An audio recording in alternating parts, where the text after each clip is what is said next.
अभी अपन अपने second question की तरफ जाएंगे। फर्स्ट क्वेश्चन में तो आपने देख लिया था कि what to is corporate finance, take the two decisions which are basis for corporate finance क्या था ये आपको पता चला, ठीक है। और दो डिसीजंस कौन से थे, एक तो इन्वेस्टमेंट डिसीजंस था और सेकंड क्या था, फाइनेंसिंग डिसीजन। ये आपको लिखा।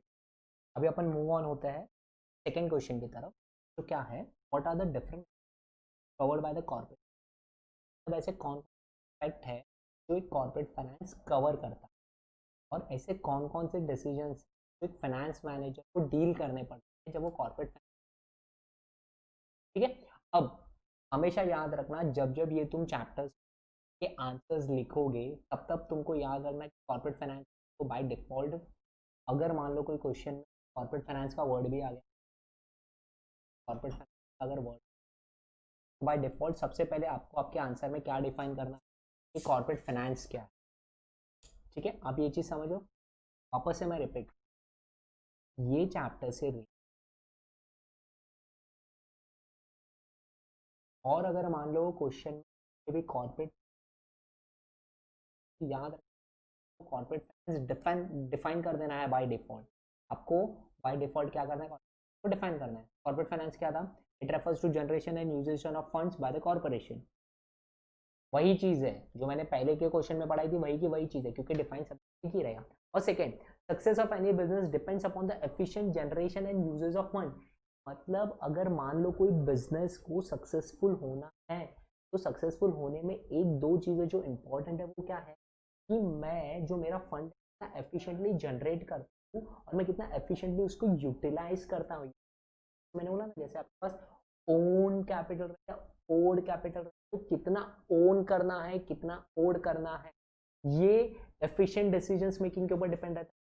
और एक बार फंड्स आ गए उसके बाद मेरे को उसका यूजेस कैसे करना है उस पर भी याद है ना, मैंने बताया था return on investment should be more than, return on investment should be more than cost of capital. अगर कॉस्ट ऑफ कैपिटल से आपका रिटर्न ऑन इन्वेस्टमेंट ज़्यादा है, अगर आपका कॉस्ट ऑफ कैपिटल से रिटर्न अगर ज़्यादा है, तो आपने आपके जो फंड जो जनरेट किए थे, चाहे वो कोई से भी सोर्सेज हो, चाहे वो ओन सोर्सेज हो या फिर वो ओल्ड सोर्सेज में हो, दोनों जो सोर्सेज थे उससे आपने जनरेट किया और अगर आपका return on investment is more, return on investment is more than the cost of capital, return of investment is more than the cost of capital, तो आपने आपका जो एफिशिएंटली जो फंड जनरेट किया था उसको एफिशिएंटली आपने यूज भी किया हुआ है। समझा ये चीज आपको, ठीक है। तो ये कॉर्पोरेट फाइनेंस आपने डिफाइन कर लिया, ठीक है। उसके बाद में क्या आता है, different aspect covered by the corporate finance, क्या है, फाइनेंशियल प्लानिंग। सबसे पहले क्या आ जाता है आपका फाइनेंशियल प्लानिंग, मेरे को क्या करना है, मेरे को फाइनेंशियल प्लानिंग करना है, ठीक है।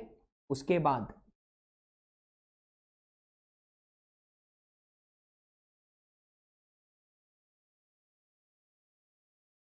ठीक है, उसके बाद आपको क्या करना है कि फाइनेंशियल प्लानिंग, फाइनेंशियल प्लानिंग मतलब क्या है, मैं फाइनेंस को क्या कर रहा हूँ, प्लान कर रहा हूँ। प्लान करने के बाद मेरे को क्या करना है, study of capital market, money market and share market. याद रखना ये तीनों चीजें हैं, ये जो तीनों चीजें जो आप पढ़ रहे हो, कैपिटल मार्केट, मनी मार्केट और शेयर मार्केट। शेयर मार्केट याद है मैंने जो मेरा सेकंड लेक्चर जो मैंने लिया था स्टॉक मार्केट से रिलेटेड, अगर आपको गलती से याद रहेगा मेरा, अगर आपने सेकंड लेक्चर सेकंड वीडियो देखा हुआ है तो शेयर मार्केट से रिलेटेड था। उसके बाद में कैपिटल मार्केट, अभी जो अपन पढ़ेंगे आगे जाके, ये जो फर्स्ट चैप्टर और सेकंड चैप्टर का जो बेस बनेगा और जो थर्ड फोर्थ और फिफ्थ चैप्टर बनेगा वो पूरा का पूरा कैपिटल मार्केट से रिलेटेड रहेगा, ठीक है। उसके बाद में मनी मार्केट, मनी मार्केट क्या, इसका अलग से एक चैप्टर है आपके पास, इसका मनी मार्केट का भी एक अलग से आपको चैप्टर है, वहां पे मैं आपको बता दूंगा कि मनी मार्केट में क्या होता है, ठीक है। और covers the capital formation and foreign capital. Capital formation मतलब मैं कैपिटल फॉर्म कैसे करना है, और फॉरेन कैपिटल, फॉरेन कैपिटल मतलब जब मेरी फंडिंग मेरे कंट्री के बाउंड्री के बाहर से आती है, जब मेरे कंट्री के बाउंड्री के बाहर से आती है तो उसको मैं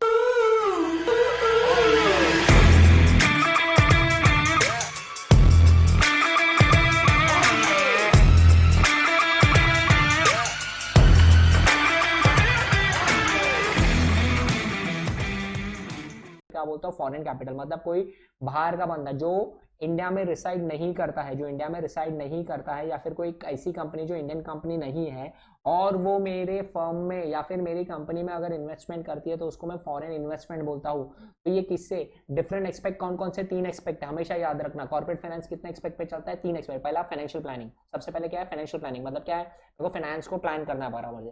सेकंड चीज क्या बोलता है, स्टडी करता है। स्टडी किसको करना है, स्टडी सिर्फ क्या अपन को कैपिटल मार्केट को करना है, नहीं, स्टडी में को किस किस को करना है, कैपिटल मार्केट को भी करना है, मनी मार्केट को भी करने का, शेयर मार्केट को भी करने का।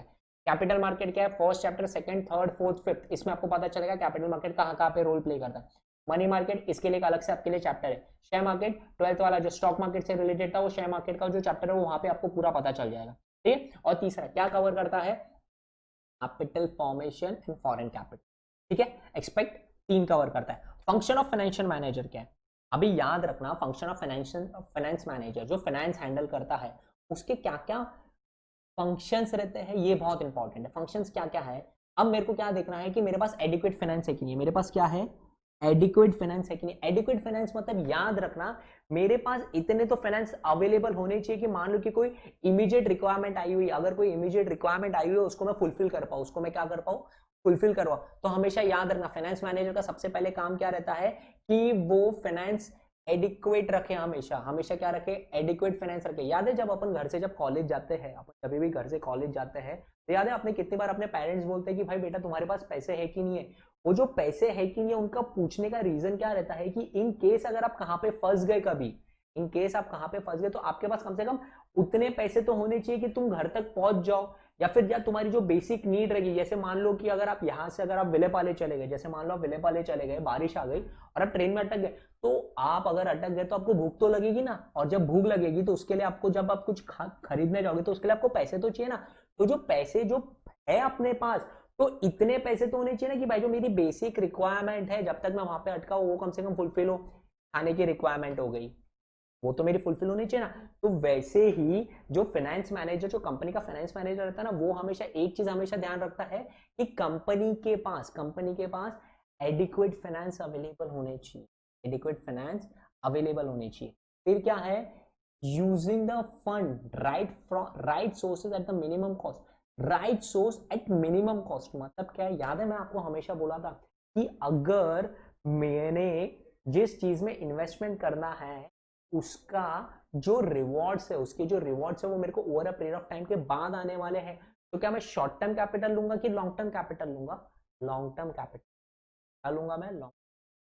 और अगर मान लो कि मेरे को जो रिवॉर्ड्स मिलने वाले, जहां पे मैं इन्वेस्टमेंट करने वाला हूं, जिसका मेरे को रिवॉर्ड्स शॉर्ट स्पैन में मिलने वाले, तो क्या मैं लॉन्ग टर्म लोन लूंगा, नहीं, मैं शॉर्ट टर्म लोन ले लूंगा। तो इसका मतलब क्या है कि जो फंड्स है उसको मैं यूटिलाइज करूं, राइट सोर्स से यूटिलाइज करूं। कहां से यूटिलाइज करूं, राइट सोर्स से। और मिनिमम कॉस्ट होना चाहिए। मिनिमम कॉस्ट मतलब याद रखना, यहां पे सिर्फ एक ही इंडिकेशन रहता है कि आपका return on investment should be more than cost of capital, ठीक है। 2 पॉइंट हो गए। Third point, the firm invest those fund in an effective manner. मतलब ये नहीं है कि भाई अगर मेरे पास एडिक्वेट फंड पड़ा हुआ है, अगर मेरे पास एडिक्वेट फंड पड़ा है तो मैं जैसे चाहे वैसे उसको इन्वेस्ट करूं, नहीं। अगर मेरे पास एडिक्वेट फंड भी पड़ा हुआ है तो भी उसको मैं यूटिलाइज क्या करूंगा, इफेक्टिव मैनर में करूंगा। जहां पे जरूरत है और जितनी जरूरत है उतना ही मैं इन्वेस्टमेंट करूंगा, उससे ज्यादा मैं इन्वेस्टमेंट नहीं करूंगा। जहां पे मेरे को जितनी जरूरत है उतना ही मैं ज्यादा इन्वेस्ट नहीं करूंगा। एडिक्वेट का मतलब ये, अरे सर एडिक्वेट फंड पड़ा हुआ है फाइनेंस मैनेजर के पास तो आप यूटिलाइज करो, नहीं। एडिक्वेट पड़े रहने के बावजूद भी मेरे को फंड को किसमें, इफेक्टिव मैनर में ही यूटिलाइज करना है, ठीक है। और generates maximum return to its owner. याद रखना, कोई से भी फंड्स के इन्वेस्टमेंट का एक ही एम रहता है। याद रखना, जो भी इन्वेस्टर रहता है और जो भी बिजनेस में इन्वेस्ट करता रहता है, उसका एक ही एम रहता है कि मेरे को रिटर्न्स, मैक्सिमम रिटर्न्स को मैक्सिमम रिटर्न्स मिले। पर याद रखना, मैक्सिमम रिटर्न्स के साथ there are certain social responsibility also, जो आपको कॉमर्स में पढ़ने मिलेगी। याद रखना, हर बिजनेसमैन का एम रहता है to maximise his return, to it maximise his returns. पर याद रखना, पहले मैक्सिमाइज प्रॉफिट होता था, अभी मैक्सिमाइज वेल्थ के साथ एक और चीज ऐड हो जाती है, there are certain social responsibilities also of that businessman, जो आप किस में पढ़ोगे, ऑर्गेनाइजेशन ऑफ कॉमर्स में पढ़ोगे। याद रखना, जब ऑर्गेनाइजेशन ऑफ कॉमर्स में होगा वहां से मैं यहाँ पे लिंक लेके आ जाऊंगा। तो यहाँ से मैं लिंक अभी किधर लेके जा रहा हूँ, ऑर्गेनाइजेशन ऑफ कॉमर्स में। याद रखना, बिजनेसमैन का एम क्या है, to earn the profit, maximise the profit. But maximise the profit के साथ अभी वो मैक्सिमाइज प्रॉफिट कैंसिल होके टू मैक्सिमाइज दी वेल्थ हो गया। क्या हो गया, to maximise this wealth, plus क्या एडप्ट हो गया है, सर्टेन सोशल रिस्पॉन्सिबिलिटीज भी उसको डिस्चार्ज करनी पड़ती है। क्यों, क्योंकि वो जिस एनवायरमेंट में अपना बिजनेस कर रहा है उसको वो हार्म करता है किसी ना किसी वे में, तो उसको सेट ऑफ करने के लिए, वो हार्म को सेट ऑफ करने के लिए वो कुछ अपने सोशल रिस्पॉन्सिबिलिटीज, ठीक है। हो गया दो चीज। पहला, पहला क्या था, कॉर्पोरेट फाइनेंस क्या था, ये तो आपको पता चल गया। अभी different aspect covered by the corporate finance, different aspect क्या क्या है, फाइनेंशियल प्लानिंग। सेकंड, क्या ये स्टडी करता है, ये स्टडी किस किस को करता है, कैपिटल मार्केट, मनी मार्केट और share market. Covers the capital formation, covers the capital formation and foreign capital, covers the capital formation and foreign capital. ठीक है, फंक्शंस, फंक्शंस क्या क्या, पहला फाइनेंस मैनेजर को क्या करना है, एडिक्वेट फंड्स अवेलेबल है कि नहीं ये उसको ध्यान रखना है। ठीक है, right source of fund use हो at minimum cost, right source of fund utilise हो एट मिनिमम कॉस्ट। इन्वेस्ट किस कौन से वे में होना चाहिए, इफेक्टिव मैनर में होना चाहिए। इन्वेस्ट किस वे में चाहिए, इफेक्टिव मैनर में इन्वेस्ट होना चाहिए। और उसका एम क्या है, to generate the maximum return, to generate the maximum return. Adequate finance available होना चाहिए। सेकेंड क्या होना चाहिए, use the fund from the right source at minimum cost. Third, जब मैं यूज कर रहा हूं उसका यूज का मैनर कौन सा होना चाहिए, इफेक्टिव मैनर में यूटिलाइज होना चाहिए। और चौथा, उसका एम क्या है, it should be invested in such a way that it generates the maximum return, is generate the maximum return to its owner. समझिए ये चीज आप। ठीक है, तो अपना 2 क्वेश्चन हो गया। अभी अपन सीधा जंप करेंगे 9th वाले क्वेश्चन पे, 3rd 4th करेंगे, पर अभी सीधा अपन 9th वाले क्वेश्चन पे जंप करते हैं। 9th वाला क्वेश्चन क्या है, define capital structure and it's component. Define capital structure मतलब, कैपिटल स्ट्रक्चर मतलब कोई भी कंपनी का मैंने आपको फर्स्ट में ही बोला था, मैंने इंट्रोडक्शन में बोला था, एसपी पूरा किस पे रिवॉल्व होता है, कंपनी पे। एसपी पूरा कहां पे रिवॉल्व होता है, कंपनी पे। तो यहां पे अब जब मैं कैपिटल स्ट्रक्चर की बात कर रहा हूं तो मैं किसके कैपिटल स्ट्रक्चर की बात कर रहा हूं, कंपनी के कैपिटल के स्ट्रक्चर की बात कर रहा हूं। तो कैपिटल स्ट्रक्चर क्या होता है और कंपनी के कैपिटल स्ट्रक्चर के कंपोनेंट कौन कौन से है ये मैं बताऊंगा। कंपनी के कैपिटल स्ट्रक्चर के कंपोनेंट कौन कौन से है ये मैं आपको बताऊंगा। ठीक है, अब सबसे पहले अपन डिफाइन करते हैं कैपिटल स्ट्रक्चर। कैपिटल स्ट्रक्चर क्या है, various sources of finance, various sources of finance. Various sources of finance याद है, हमेशा याद रखना, सोर्सेज ऑफ फाइनेंस क्या थे, 2, owned capital, owed capital. Source कितने थे हमेशा, 2, ओन्ड कैपिटल और ओड कैपिटल। अभी ओन्ड कैपिटल में डिफरेंट सोर्सेज है, ओड कैपिटल में डिफरेंट सोर्सेज है। इसको अपन क्या बोलते हैं, combination of different sources which is known as security mix, which is known as security mix. अभी सिक्योरिटी मिक्स में क्या हो सकता है, अगर मैं ओन कैपिटल की बात करता हूं, तो उसमें क्या आ जाएगी, preference shares, equity shares, reserves and surplus. Reserve and surplus को हमेशा याद रखना, प्लगिंग बैक ऑफ प्रॉफिट से रिलेटेड रहता है। ठीक है, और जब मैं ओड कैपिटल की बात करता हूं तो उसमें क्या आ जाता है, debentures, long term loans, short term loans, working capital, loan from public financial institutions और non banking financial corporation, NBFC. ठीक है, आपको समझ गया। पहला सोर्स कितने, 2, सोर्स कितने, 2। और वो सोर्स के जो सोर्स है उसके अंदर जो कॉम्बिनेशन बनता है जिसको अपन बोलते हैं सिक्योरिटी मिक्स, उसके अंदर अलग अलग पार्ट है, ओन्ड कैपिटल में अलग, ओड कैपिटल में अलग। ठीक है, समझ गया। अब ये दोनों चीज में आपको मैंने वापस से बताया, जब मैंने फर्स्ट चैप्टर लिया था तभी भी मैंने आपको बताया था कि जो ओन कैपिटल रहता है उनको रिवॉर्ड्स क्या क्या मिलते हैं, जो ओड कैपिटल रहता है उनको रिवॉर्ड्स क्या क्या मिलते हैं। तो जो ओन कैपिटल रहता है उनको rewards, dividend, bonus shares, capital appreciation. First chapter देख लें, फर्स्ट वीडियो देख लेना, आपको उसमें पता चल जाएगा। ठीक है, और जब मैं ओड कैपिटल की बात करता हूं तो उनको क्या बोलते हैं, इंटरेस्ट। और उन्होंने जो पैसा हमें दिया है, उन्होंने जो पैसा कंपनी में दिया है उनको मेरे को after certain period of time उनको मेरे को रिटर्न देना ही पड़ता है। उनको क्या करना है, मेरे को रिटर्न देना ही पड़ता है। तो now what is capital structure? Capital structure is a relationship between that equity that makes the firm's financing of its asset। समझा ये चीज आपको? Capital structure is a relation between equity and debt. Equity is own capital, equity is owed capital that makes up the firm's financing of its asset। समझा ये चीज आपको? ठीक है, अब ओन कैपिटल और ओड कैपिटल के जो सोर्सेस है उसको मैं शॉर्ट में भी डिफाइन करूंगा और इसके लिए अलग से अपने चैप्टर्स है, इसके लिए अपने पास अलग से पूरे चैप्टर्स है, पर यहाँ पे मेरे को सिर्फ शॉर्ट में डिफाइन करना है। क्यों? क्योंकि यहाँ पे क्वेश्चन में क्या पूछा, define capital structure and it's component. तो कैपिटल स्ट्रक्चर को मेरे को डिफाइन करना है और कैपिटल स्ट्रक्चर डिफाइन करने के बाद मेरे को उसके कंपोनेंट भी बताने हैं। तो कंपोनेंट कौन कौन से है, 4, equity share capital, preference share capital, retained earning और बोरोड कैपिटल। ठीक है, क्या क्या है, equity share capital, preference share capital, retained earning और बोरोड कैपिटल।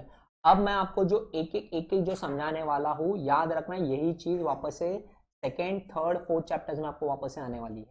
और यहाँ पे अपन सिर्फ शॉर्ट में डिफाइन करेंगे कि इक्विटी शेयर कैपिटल क्या होता है, प्रेफरेंस शेयर कैपिटल क्या होता है, रिटेन अर्निंग क्या होता है और borrowed capital. Equity share capital याद रखना, ये इक्विटी शेयर कैपिटल वाले ऐसे बंदे लोग रहते हैं, ये सबसे ज्यादा रिस्क लेते हैं। ये क्या लेते हैं? सबसे ज्यादा रिस्क लेते हैं। They are known as ultimate risk taker, और उनका सेकेंड नाम है रिस्क एब्जॉर्वर। रिस्क एब्जॉर्वर ये क्या रहता है ना, ये याद रखना, ये इक्विटी शेयर कैपिटल ऐसे बंदे लोग है ना कि कंपनी अच्छा परफॉर्म कर रही है कि कंपनी बुरा परफॉर्म कर रही है, कंपनी अच्छा फॉर्म कर रही है कि कंपनी अगर बुरा फॉर्म भी कर रही है, तो ये कंपनी के हमेशा साथ में रहता है। ये क्या रहता है? कंपनी के हमेशा साथ में रहते हैं। जब तक कंपनी बंद नहीं हो जाती, जब तक कंपनी बंद नहीं हो जाती, डिसॉल्व नहीं हो जाती, तब तक ये हमेशा कंपनी वाले के साथ ही रहते हैं। तो अब प्रेफरेंस शेयर कैपिटल क्या? प्रेफरेंस शेयर कैपिटल वाले भी सेम है, पर ये में ना स्लाइटली सा डिफरेंस पता है। याद रखना, इक्विटी शेयर कैपिटल वाले को डिविडेंड कब मिलता है? इक्विटी शेयर वाले को डिविडेंड कब मिलता है? अगर मेरे पास प्रेफरेंस शेयर कैपिटल होल्डर है, अगर मेरे पास प्रेफरेंस शेयर कैपिटल होल्डर है और अगर मेरे को डिविडेंड डिक्लेयर करना है, किसको डिक्लेयर करना है? इक्विटी शेयर होल्डर को। तो मेरे को सबसे पहले किसको देना पड़ेगा? प्रेफरेंस शेयर होल्डर को मेरे को डिविडेंड देना पड़ेगा। मेरे को सबसे पहले किसको देना पड़ेगा? प्रेफरेंस शेयर होल्डर को मेरे को डिविडेंड देना पड़ेगा। ठीक है। सेकेंड चीज, अगर मान लो कंपनी को उन्होंने जो मार्केट में शेयर्स दिए थे वो वापस से लेने हैं, वापस से मतलब मान लो कि कंपनी बंद हो रही है, कंपनी अगर बंद हो रही है, कंपनी बंद हो रही है और उनके पास कैपिटल पड़ा हुआ है, जो इक्विटी शेयर कैपिटल को भी देना और प्रेफरेंस शेयर कैपिटल को भी देना है, तो सबसे पहले इन लोग वो शेयर कैपिटल का जो पैसा है वो किसको देंगे? प्रेफरेंस शेयर कैपिटल को। प्रेफरेंस, याद रखना, preference, preference in repayment of share and preference in payment of dividend. Preference share holder को क्या मिलता है? Preference in repayment of capital, in second preference in payment of dividend. सबसे पहले मेरे को प्रेफरेंस शेयर होल्डर्स की लायबिलिटी सेटिस्फाई करनी पड़ेगी। प्रेफरेंस शेयर होल्डर्स की लायबिलिटी सेटिस्फाई होने के बाद अगर मेरे पास कुछ पैसे बचे तो मैं इक्विटी शेयर होल्डर्स को दूंगा, और ना मैं इक्विटी शेयर होल्डर्स को नहीं दूंगा। तो सर इक्विटी शेयर होल्डर्स वाले को फायदा पूछोगे? अभी इक्विटी शेयर होल्डर्स को फायदा है। प्रेफरेंस शेयर होल्डर्स को जो डिविडेंड मिलता है ना, फिक्स रेट ऑफ इंटरेस्ट पे मिलता है। किस पे मिलता है? फिक्स रेट ऑफ इंटरेस्ट पे मिलता है। पर क्या इक्विटी शेयर होल्डर्स को फिक्स रेट ऑफ इंटरेस्ट मिलता है? नहीं, इनको कितना भी इंटरेस्ट मिल सकता है। कंपनी चाहे तो इसको 3000% दे सकती है, 100% दे सकती है, 50% दे सकती है, 1% भी दे सकती है। पर क्या प्रेफरेंस शेयर होल्डर्स को मैं ऐसा कर सकता हूं? नहीं, प्रेफरेंस शेयर होल्डर्स को हमेशा क्या मिलता है? Fixed rate of dividend. समझा ये चीज?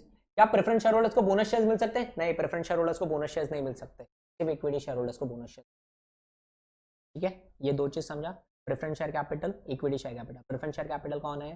प्रेफरेंस शेयर कैपिटल आर दो share holder which have the preference over the repayment of capital and repayment of dividend and payment of dividend, not repayment, payment of dividend.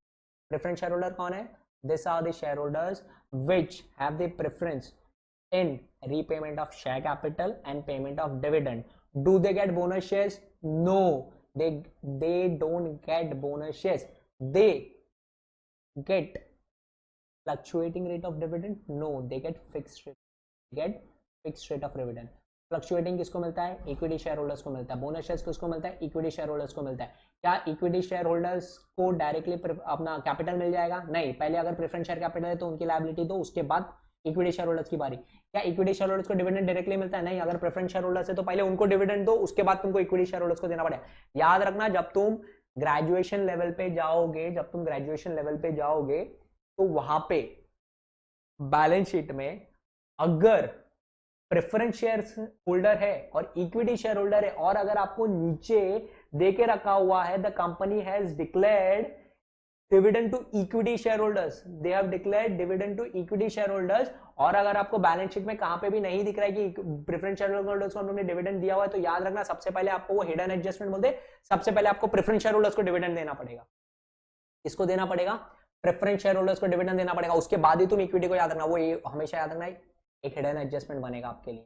अगर नीचे देख के रखा हुआ है कि मैंने इक्विटी शेयर होल्डर्स को डिविडेंड देना है, इक्विटी शेयर होल्डर्स को मेरे को क्या करना है? डिविडेंड देना है, और अगर मेरे पास ऊपर प्रेफरेंस शेयर होल्डर्स है तो पहले चेक करो क्या उनको मैंने डिविडेंड दिया है।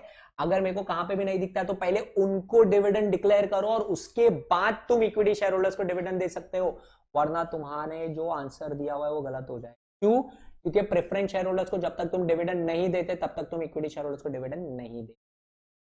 समझा ये दो चीज? मतलब fluctuating dividend bonus shares, ultimate risk taker, ठीक है। ये preference in repayment of share capital and payment of dividend, ठीक है। अभी रिटेन अर्निंग, रिटेन अर्निंग का मैं हमेशा याद रखना, रिटेन अर्निंग का मतलब ये है कि मैं प्लगिंग बैक ऑफ प्रॉफिट करता हूं।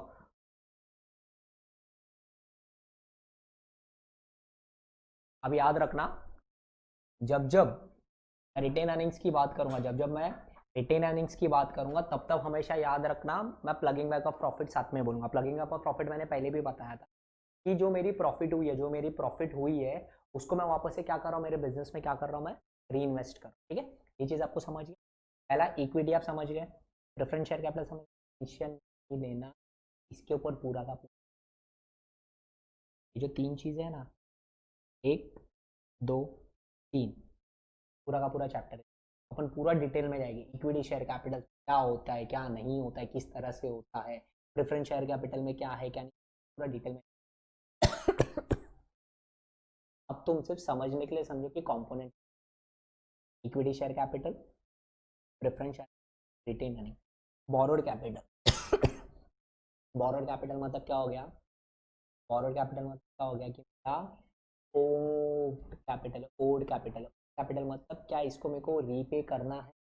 हाँ, after certain period of time इसको रीपे, क्या मेरे को हर रेगुलर इंटरवल में कुछ इनको देना पड़ता, तो देना पड़ता, कुछ देना पड़ता, क्या बोला, याद रखना ये जो दो है,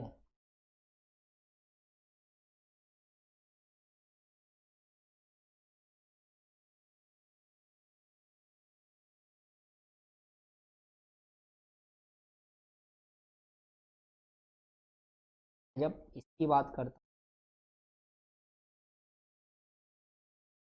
एक, ये दो, दो की बात करते, दो को डिविडेंड देना पड़ता। और याद रखना, जब मैं की बात करता, जब मैं की बात करता, तो मेरे को क्या देना,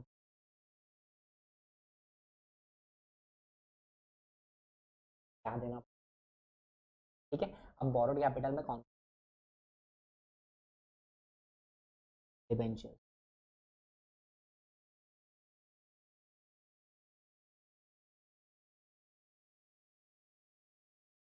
deposit, debentures, long term loan, long term, ठीक है। अब समझ गए। अभी इसमें क्या देखा था, पहला अपन ने क्या देखा था कि कैपिटल स्ट्रक्चर क्या है, capital structure, define capital structure, capital structure क्या है, the relationship between the debt and the equity, is the relationship between the debt and the equity that makes up the firm's financing of its assets, ठीक है। अब component क्या क्या थे, preference shareholder, equity shareholder, retained earning and borrowed capital. Borrowed capital में क्या क्या था, debenture holder, depositors, long term loans, ठीक है। ये आपको समझ गया, उनको हमेशा क्या देता है, इंटरेस्ट देता है। अब सिर्फ तुम इतना समझो, जब ये चैप्टर जाएगा तब मैं उनको, तो आज अपन ने क्या किया, तीन क्वेश्चन किया, हमने क्या किया, अपन ने तीन क्वेश्चन। जो पहला क्वेश्चन था वो क्या था, व्हाट इज कॉर्पोरेट फाइनेंस, वो क्या था, what is corporate finance and state the two decisions which basis for the corporate finance, ठीक है। तो मैं आपको पहले फाइनेंस बता दिया कि फाइनेंस क्या होता है, फिर मैं वो फाइनेंस को कहाँ पे लिखेगा, कॉर्पोरेट फाइनेंस के टर्म्स के साथ मैंने उसको जोड़ दिया, ठीक है। उसके बाद जो टू इंपॉर्टेंट डिसीजन थे कौन कौन से थे, एक तो फाइनेंसिंग डिसीजन था और दूसरा क्या था, इन्वेस्टमेंट डिसीजन था, ठीक है। फाइनेंसिंग मतलब क्या है, कैपिटल को रेस करना, फाइनेंसिंग का मतलब क्या है, कैपिटल को रेस करना, मतलब कौन कौन से सोर्सेज से मैं रेस कर सकता हूँ, क्या कर सकता हूँ, ये है। इन्वेस्टमेंट डिसीजन क्या मतलब क्या है, मेरे को कहाँ पे इन्वेस्ट करना है, कहाँ पे मेरे को इन्वेस्ट करना है, वो डिसीजन से रिलेटेड रहता है, ठीक है। ये दो चीज आप समझ गए, फाइनेंसिंग डिसीजन, इन्वेस्टमेंट डिसीजन।